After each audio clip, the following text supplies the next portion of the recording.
down low to James Ovenson or JC Ovenson. He tap it away. Ovenson put back and JC Ovenson. Pedal on the metal. Mark Villaseran finds a way to escape and push Villaseran again, leading the charge. Thought about it.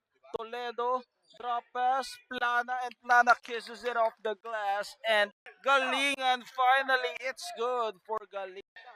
Lacre, wide open, all net for Art. 11 to 14. We'll try to answer right back. Havoc out there, and they weren't able to stop him. However, Galingan on the other end, on the latter part of the first quarter, was making some scores, and he comes up short.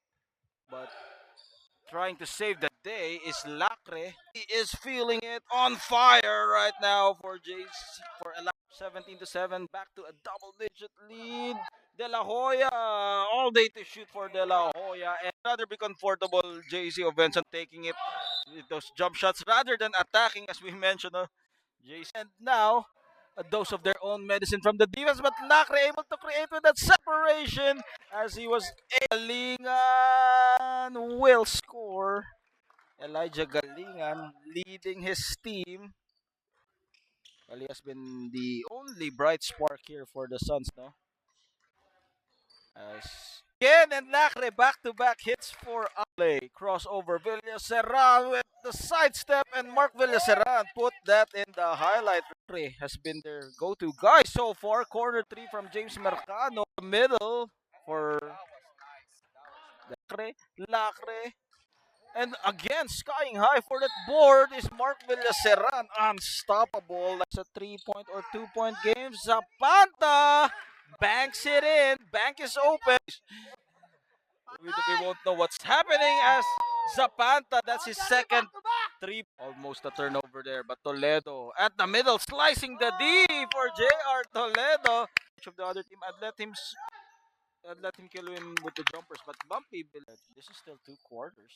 So they need to reserve that energy. And again, and this has been a shootout. Galingan on the other end. Bumpy Billones quickly at the matchup. Zapanta again. 3-point shot to 7. And JC Ovenson again.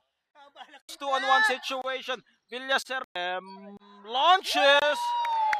And Jaco Salem defense, and Toledo anticipates 2-on-1 situation. Villaseran finishes them off as Snake takes it closer, and look at the finger roll from JR Toledo, and Galingan hooks it away.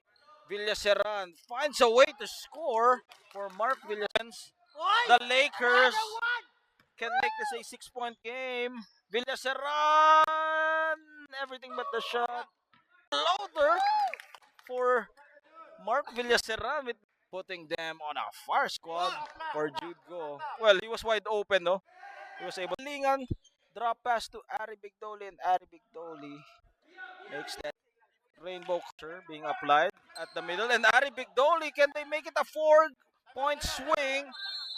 And now it's Galingan. Light lang tayo. Chill lang tayo. Papawis lang. And look at De La Hoya off.